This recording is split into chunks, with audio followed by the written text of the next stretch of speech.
Professor class ले रहे थे। क्लास के सभी छात्र बड़ी ही रुचि से उनके लेक्चर को सुन रहे थे। उनके पूछे गए सवालों के जवाब दे रहे थे, लेकिन उन छात्रों के बीच कक्षा में एक छात्र ऐसा भी था जो चुपचाप और गुमसुम बैठा रहता था। प्रोफेसर ने पहले ही दिन उस छात्र को नोटिस कर लिया, लेकिन कुछ बोले नहीं।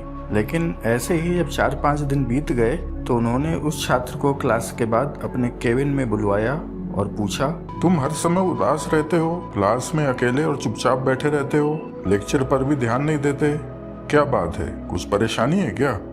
छात्र हिचकिचाते हुए बोला, सर मेरे पास्ट में कुछ ऐसा हुआ था जिसकी वजह से मैं बहुत परेशान रहता हूँ, समझ में नहीं आता क्या करूँ। प्रोफेसर भले व्यक्ति थे। उन्होंने उस छात्र को शाम को अपने घर में बुलवाया। शाम को जब छात्र प्रोफेसर के घर पहुंचा तो प्रोफेसर ने उसे अंदर बुलाकर बैठाया, फिर स्वयं किचन में चले गए और शिकंजी बनाने लगे। उन्होंने जानबूझकर शिकंजी में ज़्यादा नमक डाल दिया। फिर छात्र को शिकंजी का गिलास देकर उन्होंने कहा, ये लो शिकंजी पियो।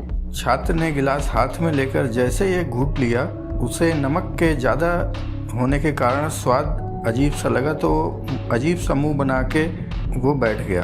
तो उसे देखकर प्रोफेसर ने पूछा, क्या हुआ, शिकंजी पसंद नहीं आई? छात्र बोला, नहीं सर, ऐसी बात नहीं है, बस शिकंजी में थोड़ा नमक ज़्यादा है। तो प्रोफेसर ने कहा, अरे अब तो ये बेकार हो गई, लाओ गिलास मुझे दे दो, मैं इसे फेंक देता हूँ। प्रोफेसर ने छात्र से गिलास लेने के लिए अपना हाथ बढ़ाया, लेकिन छात्र ने मना कर दिया। नहीं सर, बस नमक ही तो ज़्यादा है, थोड़ी चीनी और मिलाएंगे तो स्वाद बढ़िया हो जाएगा। यह बात सुनकर प्रोफेसर गंभीर हो गए और बोले, सही कहा तुमने। अब इसे अच्छे से समझो, ये शिकंजी तुम्हारी जिंदगी है, इसमें घुला अधिक नमक तुम्हारे अतीत के बुरे अनुभव हैं। जैसे नमक को शिकंजी से बाहर नहीं निकाल सकते, वैसे ही उन बुरे अनुभवों को भी जीवन से अलग नहीं किया जा सकता।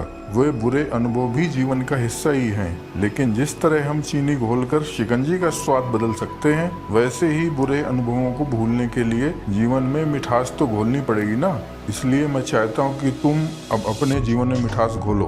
प्रोफेसर की ये बात तो छात्र की समझ में आ गई और उसने ये निश्चय किया कि वो अब बीती बातों से परेशान नहीं होगा। तो दोस्तों, ये कहानी आपको कैसी लगी कमेंट करके ज़रूर बताइए। वीडियो को लाइक करिए और चैनल को सब्सक्राइब करने के बाद बेल आइकन जरूर दबाइए। Thank you so much.